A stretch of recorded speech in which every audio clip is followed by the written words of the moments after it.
روزہ دار کی 5 خصوصیات۔ اللہ سبحانہ وتعالیٰ کی رحمتیں برس رہی ہیں۔ ان لوگوں کی خوش نصیبی کے کیا کہنے جو ماہ رمضان میں اللہ سبحانہ وتعالیٰ کی رحمتوں سے فیض یاب ہو رہے ہیں۔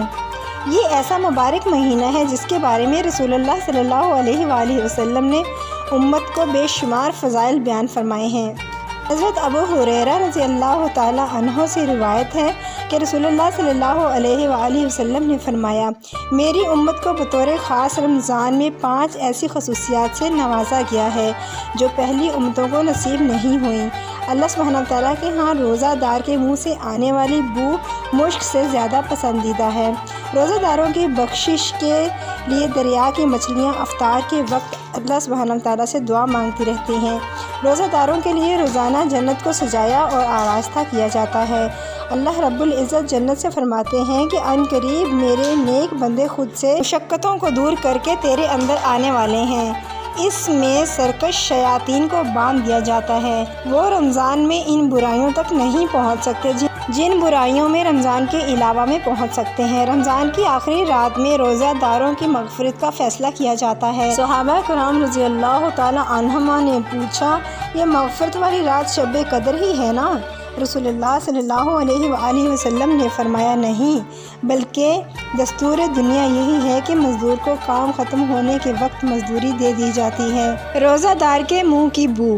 اللہ سبحانہ وتعالیٰ کا کرم دیکھیے کہ روزے دار کا معدہ خالی ہونے کی وجہ سے اس سے جو ایک بو اٹھتی ہے اللہ سبحانہ وتعالیٰ کو وہ مشک سے بھی زیادہ پسند ہے۔ قیامت والے دن اللہ سبحانہ وتعالیٰ اس کے بدلے میں روزہ دار کو ایسی خوشبو عطا فرمائیں گے جو مشک سے زیادہ عمدہ اور دماغ کو فرحت بخشنے والی ہوگی۔ مسواک کریں۔ یہاں ایک بات اچھی طرح ذہن نشین کر لیں، روزہ دار کے منہ کی بو سے مراد دانتوں اور مسوڑوں سے آنے والی بو نہیں، بلکہ یہ معدے کی خالی ہونے کی وجہ سے بو جو آتی ہے اسے مشک سے زیادہ خوشبودار کہا گیا ہے۔ لہٰذا اس میں مسواک کرنا بہت ضروری ہے اور متواتر روزے کے اندر مسواک لازمی کریں۔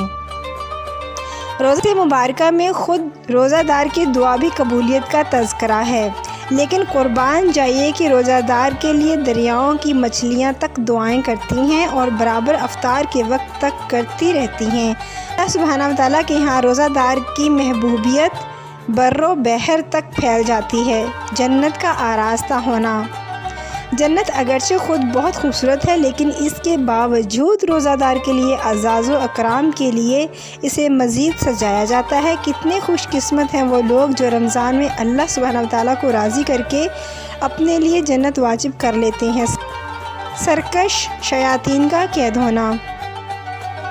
اپنی کھلی آنکھوں سے دیکھ لیجئے کہ رمضان شروع ہوتے ہی ساری دنیا میں مساجد آباد ہونا شروع ہو جاتی ہیں۔ سحر و افطار، روزہ، تراویح، تلاوت قرآن، ذکر اللہ، صدقہ و خیرات، دیگر عبادات میں لوگ مشغول ہو جاتے ہیں۔ یہ اس لیے کہ سرکش شیاطین قید ہوتے ہیں، باقی جو کچھ گناہ سرزد ہوتے ہیں وہ نفس کی خیانت کا اثر ہوتا ہے اور سال بھر میں گناہوں کی کثرت کی وجہ سے دل سیاہ ہو چکا ہوتا ہے، اور بعض گناہ دل کی سیاہی کی وجہ سے طبیعت کا حصہ بن جاتے ہیں۔ آخری رات میں بخشش۔